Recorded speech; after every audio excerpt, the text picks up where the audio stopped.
Salut chers combattants, c'est le Banin de Yingui. Alors bonsoir. Ce soir je vais parler de l'affaire Christelle Atangana.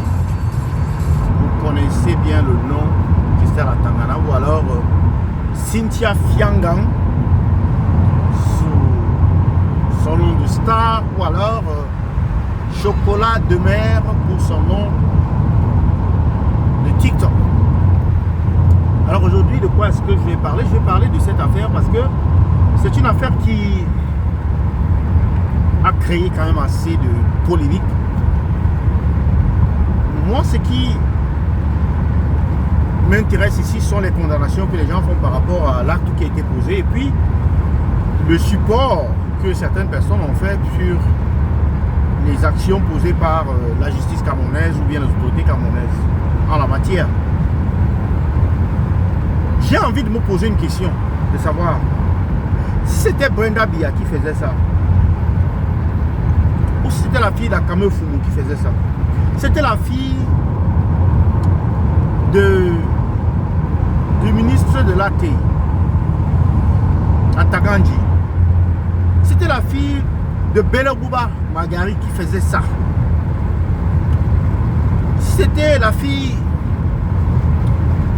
de Clément Atangana, de la Cour constitutionnelle qui faisait ça. Est-ce qu'elle allait se retrouver à Neubel? Voilà la question que je pose.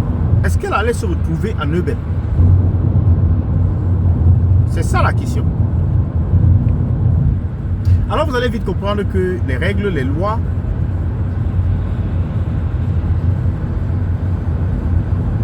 la rigueur de la loi, en réalité, elle ne s'applique qu'aux pauvres. C'est-à-dire parce que Christelle Atangana, elle est pauvre. Alors c'est les pauvres qu'on prend pour montrer l'exemple. Ce que les riches font, ça peut paraître illégal, ça peut paraître mauvais, ça peut paraître méchant, ça peut paraître... Mais non, c'est ok. On ne les poursuit pas, on ne les emprisonne pas, on ne les arrête même pas. Parfois même on les fait partir du pays en catimini pour qu'on oublie le scandale. Vous voyez donc cette justice à plusieurs vitesses. Elle n'est pas qu'à deux vitesses. Je dis qu'elle est à plusieurs vitesses. Parce que, voyez-vous, voilà une fille qui a exposé son corps, certes, dans les réseaux sociaux. Ça reste son corps. Il y en a d'autres qui ont fumé du chanvre. On a vu sur les réseaux sociaux partager ces photos. Il y en a qui ont commandité des meurtres. Oui, je parlais ici de Ivana ou bien c'est qui là. Il y a un gars qui a été tué comme ça pour une affaire d'amour et comme ça. Rien n'a été fait.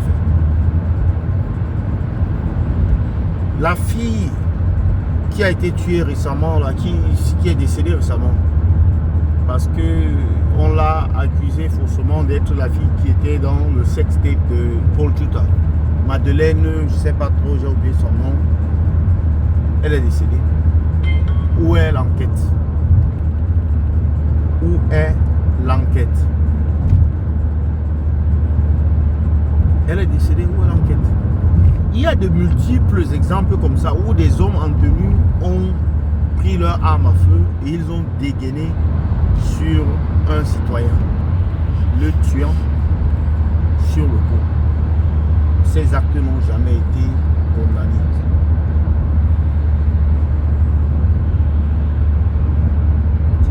Il y a les cas de fautes lourdes.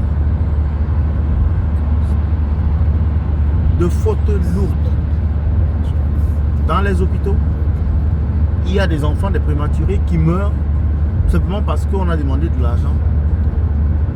Et ça ne pose pas un problème pour la société. Après, on se dit, c'est ok, ça va. Jusqu'au jour où ça vient nous retrouver, ça vient tomber sur nous. C'est là où on a un problème avec. C'est là où on est conscient qu'il y a un problème. Mais tant que ça touche les pauvres, les faibles, c'est tout à fait normal. Et c'est acceptable. On doit fonctionner comme ça. Donc, le riche, lui, il s'en fout de la loi parce qu'il sait que c'est lui la loi. Le pauvre qui n'a aucun sport est obligé de souffrir le martyre chaque fois qu'il est accusé d'avoir enfreint la loi ou d'avoir violé la loi. C'est vrai qu'il y a beaucoup de gens qui disent que oui, c'est bien ce qui est arrivé à Christelle à Tangana, mais ça ne va pas freiner, ça ne va pas empêcher qu'une autre histoire pareille paraisse, quoi. Ça ne va pas empêcher. C'est le prix à payer pour devenir influenceur. On a décidé d'adopter le mode de vie occidental, les réseaux sociaux. Et donc, on est dans une situation où ça ne fait que commencer en fait. On se dit que on va mettre Christelle Tangana en prison. Ça va changer quoi dans la sauce? Vous voyez? Elle va sortir de là encore plus célèbre que lorsqu'elle y entrait. Ah oui, elle sortira de là encore plus célèbre que lorsqu'elle y entrait. Ça, c'est ce que moi je pense. Maintenant, je peux me tromper. Ouais, je me donne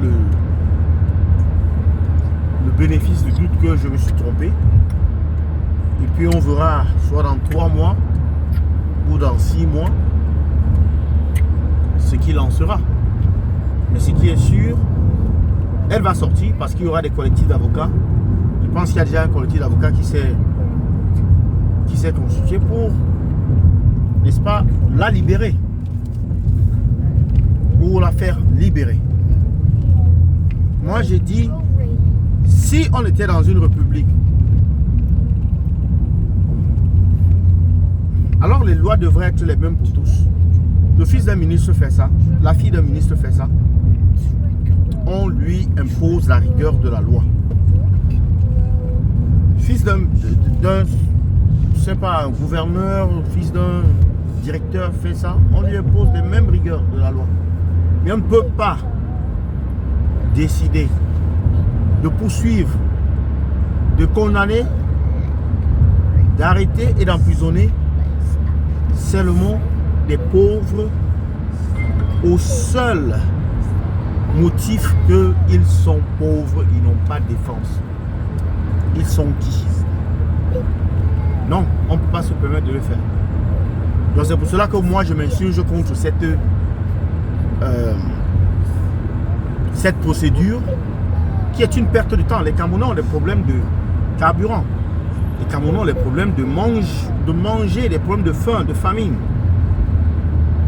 Alors on va décider comme ça de laisser ces problèmes-là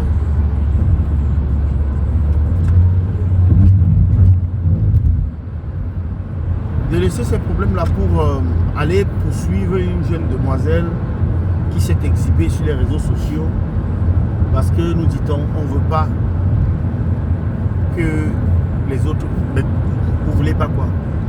Donnez-leur du travail. Donnez-leur du travail. Donnez-leur de quoi s'occuper. On finit au lycée avec le bac et on fait quoi par la suite? Beaucoup vont à l'université et puis qu'est-ce qui se passe par la suite? Ah, vous dites que le taux de chômage c'est 3% au Cameroun. Mais où sont ces zombies là qui constituent ces 3%?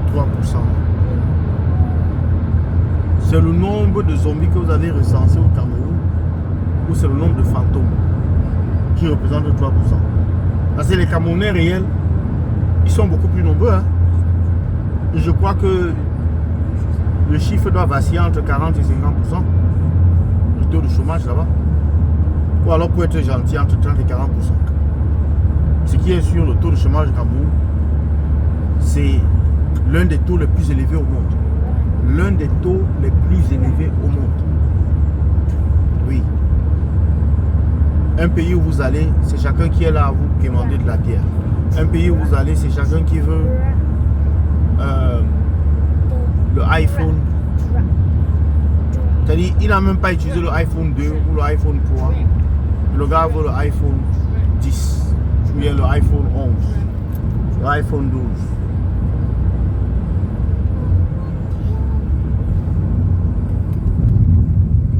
Le gros cœur.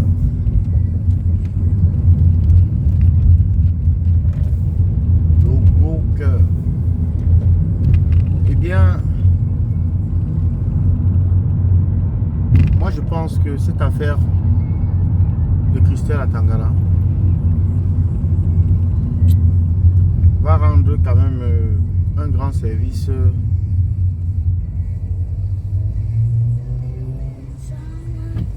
cette affaire de Christelle à Tangara va rendre un très grand service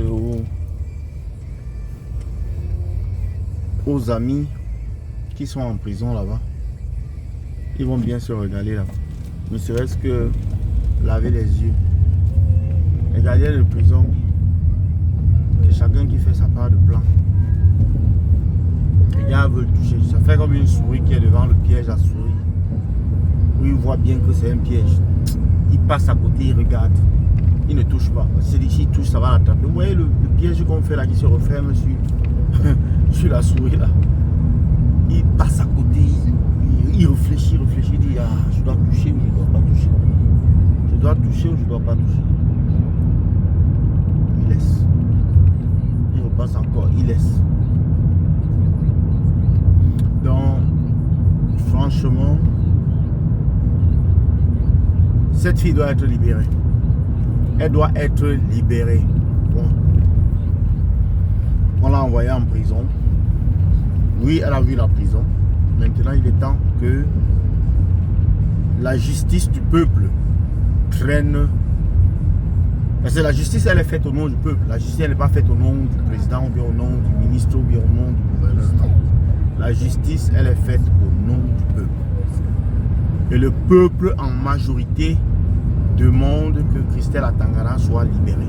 Je suis le premier à demander qu'elle soit libérée. Maintenant, si vous n'êtes pas d'accord, vous laissez en commentaire pourquoi est-ce que vous n'êtes pas d'accord que Christelle à Tangara doit être libérée. C'est mon avis à moi, le Banin de Yingi. Je vous le dis très ouvertement. Je pense qu'il est temps maintenant qu'elle soit libérée. Elle a eu le temps de réaliser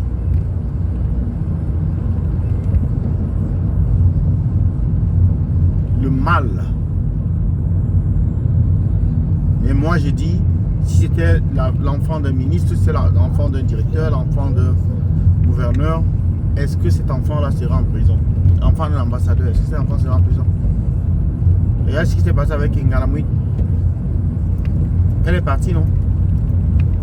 Elle est passée devant les policiers pour quitter le Cameroun. Alors, on se fout de la gueule de qui? Il faut que Christelle à Tangara réponde de ses actes, de ses montées et descendues. Et puis, mielang, comme on dit là, en la langue de l'autre, en sa langue. Donc, libérer l'enfant d'autrui rapidement.